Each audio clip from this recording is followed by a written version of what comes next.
Hey, it's Evan Rogers coming from Evan's Easy Japanese. I am once again doing a yokai video. These are the quick Instagram, YouTube videos that are supposed to be quickety dickety doo. And I just realized that I don't have all the images up properly. Here is the sentence that we're going to be doing. This sentence right here from semi to mas over here. So this sentence, the second sentence of the second paragraph. 狭い方の意味で取れば、その中から神や霊魂を除いたものだけが妖怪と呼ばれます。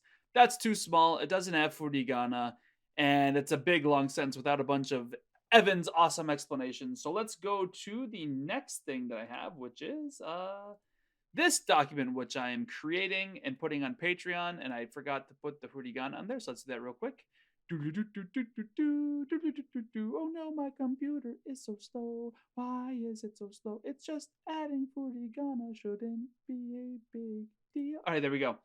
And that is the translation that you probably read while I was just dancing like that. But here is the word again. Here's the sentence again. Excuse me. Semai ho no imi de toreba. We had the exact same thing in the previous video. However, this one, it used to be hiroi ho, but now it's semai ho, which is the opposite, the narrow. So this is if we take the meaning of the semi. So once again, imagine that you're on a path and there's a fork in the road. You want to go with the semi path, the semi way, and ho means way.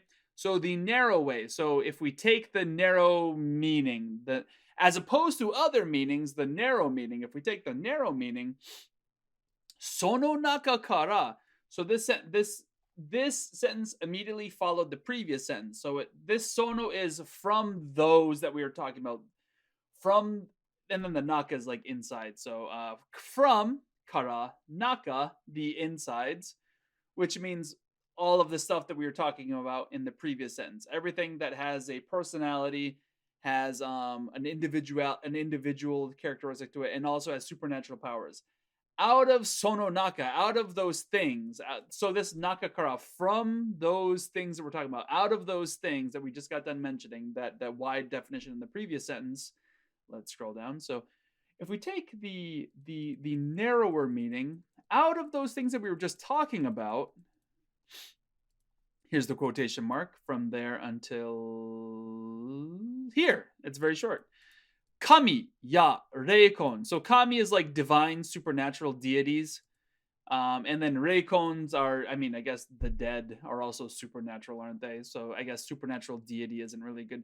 Kami are things you're supposed to be, at the very least, respecting, or at least treating with proper care. Reikon is just sort of like undead, that kind of a feeling. The dead, undead souls, that sort of feeling. So that's your reikon. Kami, ya, reikon. Again, we have the ya particle. So, and the sort. So we have one noun, a second noun, and the ya particle tells us, and other stuff like that.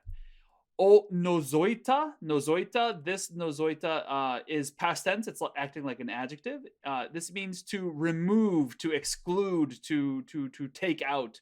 So divine beings and the undead, if we take them out, mono. So things excluding kami ya reikon. Excuse me, the highlighting went strange. Things, mono, excluding, I don't know why it keeps highlighting down there, but whatever, excluding divine supernatural beings and the undead souls.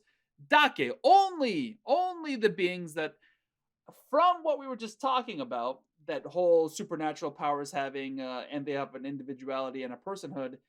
Out of that, so sono nakakara, what we had earlier, sono nakakara, out of that, we're gonna nozoita, we're gonna take out the reikon and the kamis and the sort, and then what's left over, nozoita mono dake. So what's left over, dake, only those ga. So notice how ga comes after dake, because that's the subject of this verb right here.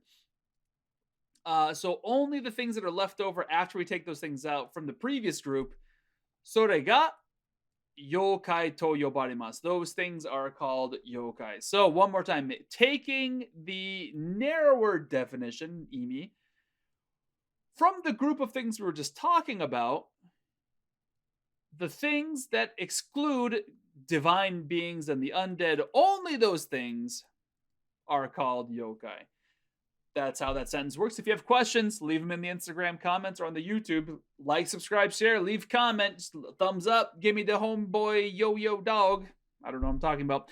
And this is if we take the narrow definition, narrow, great, Only the things left over after, yeah, the leftover is sort of the nozoita, meaning after we remove deities, did I misspell deities? And undead souls from that wide definition group are called yokai. Only the things that we remove, only the things left over after we remove deities and undead souls from that wider definition group are called yokai. Yeah, notice the brackets because those aren't actually in this definition, but we need it in the English. Okay? That has been your quick yokai video.